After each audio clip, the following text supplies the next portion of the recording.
ಶಿವನ ರುದ್ರಾಭಿಷೇಕದ ಬಗ್ಗೆ ಮಾತಾಡ್ತಾ ಇದ್ವಿ ಗುರುಜಿ. ಶಿವನಿಗೆ ರುದ್ರಾಭಿಷೇಕ ಯಾಕೆ, ಬಿಲ್ವಾರ್ಚನೆ ಶ್ರೇಷ್ಠ ಯಾಕೆ, ಏನು ವಿಶೇಷತೆ? ನೀನು ಆಗಲೇ ಹೇಳಿದ ಹಾಗೆ ಶಿವನಿಗೆ ಏನಂತ ಹೇಳಿದೆ, ರುದ್ರ ಅಂತ. ರುದ್ರ. ಸೊ 11 ಏಕಾದಶ ರುದ್ರಾಭಿಷೇಕನೇ ಮಾಡಬೇಕು, ಒಂದು ಅಭಿಷೇಕ ಮಾಡೋಂಗಿಲ್ಲ. 11 ಅಭಿಷೇಕ ಮಾಡಬೇಕು, 11 ರುದ್ರರಿದ್ದಾರೆ ಅಂತ.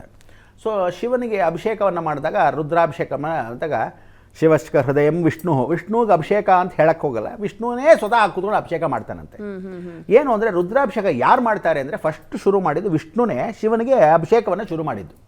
ಒಂದೊಂದು ಅವತಾರದಲ್ಲೂ, ದಶಾವತಾರದಲ್ಲಿ ಎಲ್ಲಿದ್ದರೂ ಸಹ ಒಂದೊಂದು ಅವತಾರದಲ್ಲೂ ಈಶ್ವರನಿಗೆ ಪೂಜೆ ಮಾಡ್ತಾನೆ.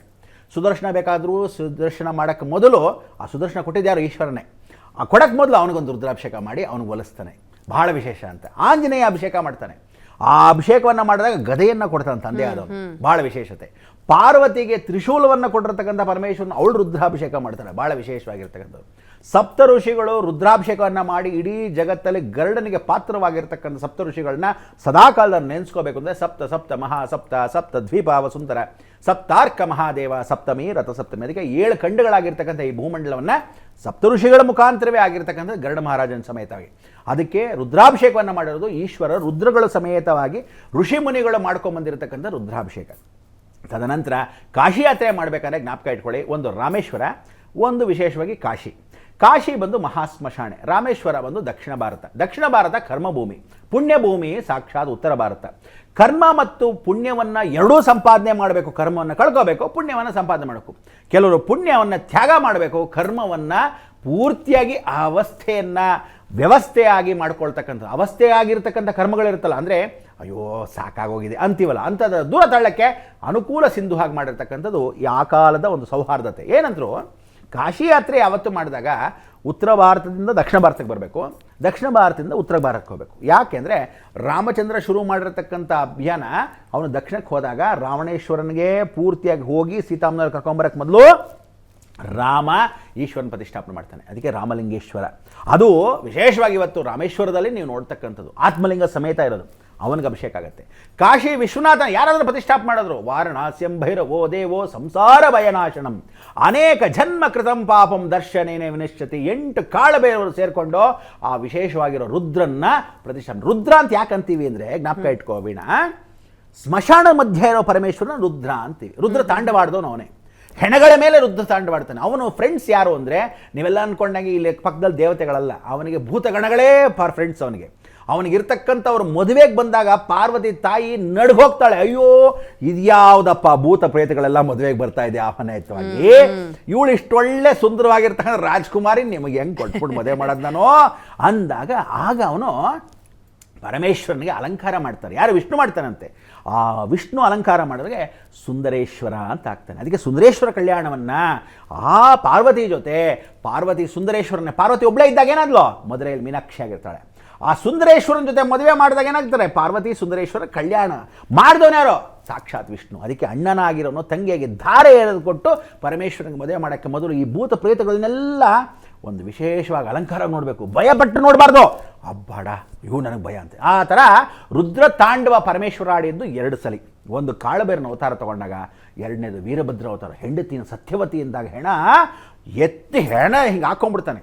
ಆ ಪಾರ್ವತಿನ ಸಾಯಿಸ್ಬಿಟ್ರ ನೀನು, ನೋಡಿ ಹೆಂಗೆ ಕೊಚ್ಚಾಗ್ತೀನಿ ಈ ಜಗತ್ತನ್ನ ಅಂತ ಪರಮೇಶ್ವರ ಏನು ಮಾಡ್ತಾನೆ, ರುದ್ರ ತಾಂಡವ ಆಡ್ಬಿಡ್ತಾನೆ. ಆ ಸತ್ಯವತಿನ ಎತ್ಕೊಂಡು ಊರೆಲ್ಲ ತಿರುಗ್ತಾ ಇರ್ತಾನೆ. ಆ ಕೋಪವನ್ನು ತಡೆಯೋಕ್ಕಾಗದೇ ಇದ್ದ ರುದ್ರನ ಅಭಿಷೇಕ ಮಾಡಿದಾಗ ರುದ್ರಾಭಿಷೇಕವಾಗ್ತದೆ, ಸೌಮ್ಯವಾಗ್ತಾನೆ. ಈ ಪಾರ್ವತಿ ಒಂದೊಂದು ಸಲ ಹೆಸರಾಗಿ ಪಾರ್ವತಿಯಾಗಿರ್ತಕ್ಕಂಥವಳು, ಬಿಂದುವಾಸಿನಿ ಆಗಿರ್ತಕ್ಕಂಥವಳು, ಸತ್ಯವತಿ ಅಂತ ಹೆಸರಾಗಿರ್ತಕ್ಕಂಥವಳು, ರೋಮಾಂಚವಾಗಿ ಸಾವಿತ್ರಿ ಆಗಿರ್ತಕ್ಕಂಥವಳು, ಇವಳನ್ನೆಲ್ಲ ಒಂದೊಂದು ಅವತಾರ ಮಾಡಿದಾಗ ಆ ಪಾರ್ವತಿಗೆ ಅಷ್ಟು ವಿಶೇಷವಾಗಿರೋದು. ಆ ವಿಶೇಷವಾಗಿರೋ ತಂದೆ ಏನು ಮಾಡ್ತಾನೆ, ಈ ಕಶ್ಯಪ ಬ್ರಹ್ಮ ನಾನು ಅಂತನಲ್ಲ, ಆಗ ಆ ಕಶ್ಯಪ ಬ್ರಹ್ಮನ ತಲೆಯನ್ನು ಶಿರಚ್ಛೇದನ ಮಾಡ್ತಕ್ಕಂಥದ್ದು. ಆಗ ರೌದ್ರವಾಗಿರ್ತಕ್ಕಂಥವ್ನು ಯಾರೋ ವೀರಭದ್ರ. ಅದಕ್ಕೆ ಭದ್ರಕಾಳಿ ಸಮೇತ ವೀರಭದ್ರನಾಗ್ತಾನೆ. ಅವನಿಗೆ ಈ ಪೂರ್ತಿಯಾಗಿರೋ ಟಗರದ ತಲೆ ಎತ್ತಿಟ್ಬಿಡ್ತಾನೆ. ಅವನಿಗೆ ತಲೆ ತೆಗೆದಿಟ್ಬಿಟ್ಟು ಮೋಕ್ಷ ಕೊಡು ದಯವಿಟ್ಟು ಮೋಕ್ಷ ಅಂತ, ತಲೆಯನ್ನು ತೆಗೆದು ನಿನ್ನ ಸಾಯಿಸಕ್ಕೆ ಹೋಗಕ್ಕಾಗಲ್ಲ, ಬದುಕಿ ನೀನು ಒದ್ದಾಡಬೇಕು ಅಂತ ಆ ಟಗರದ ಮುಖಾನೇ ಇಟ್ಕೊಂಡು ಅವನಿರ್ತಾನೆ. ಅದಕ್ಕೆ ಆ ರುದ್ರ ತಾಂಡವನಿಗೆ ರುದ್ರಾಭಿಷೇಕ ಅಂತ ಹೇಳೋದು ಆವಾಗ. ಅದಕ್ಕೆ ಸ್ಮಶಾನದಲ್ಲಿ ಈಶ್ವರ ಇರ್ತಾನೆ, ಅವನಿಗೆ ರುದ್ರಾಭಿಷೇಕ. ಏಕಾದಶವಾರ, ಏಕ ಅಂದರೆ 1, ದಶ ಅಂದರೆ 10. ನಮಗೆ ಜೀವನದಲ್ಲಿ ಎಷ್ಟು ದಶಾಭುಕ್ತಿ ಇದೆ ನಿನಗೆ? ಸರಿ ಎಷ್ಟು ಅಂತ 20 ವರ್ಷ ಶುಕ್ರದಶೆ 1, 18 ವರ್ಷ ವಿಶೇಷವಾಗಿರ್ತಕ್ಕಂಥದ್ದು ರಾಹು ದಶೆ, 19 ವರ್ಷ ಶನಿ ದಶೆ, 6 ವರ್ಷ ಸೂರ್ಯ ದಶೆ.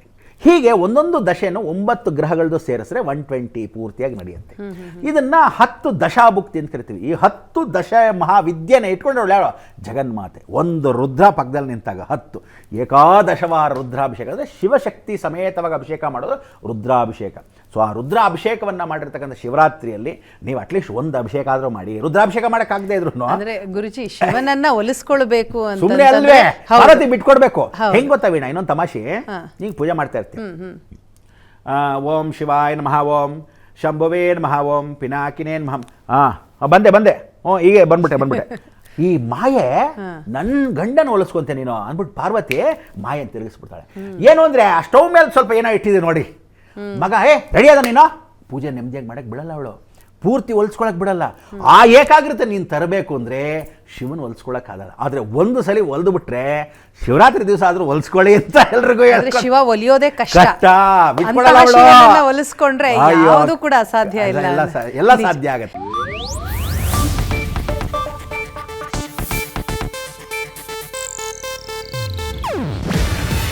ಇದು ಏಷ್ಯಾನೆಟ್ ನ್ಯೂಸ್ ನೆಟ್ವರ್ಕ್ ಪ್ರಸ್ತುತಿ. ನೀವು ನೋಡ್ತಿದ್ದೀರಾ ಏಷ್ಯಾನೆಟ್ ಸುವರ್ಣ ನ್ಯೂಸ್.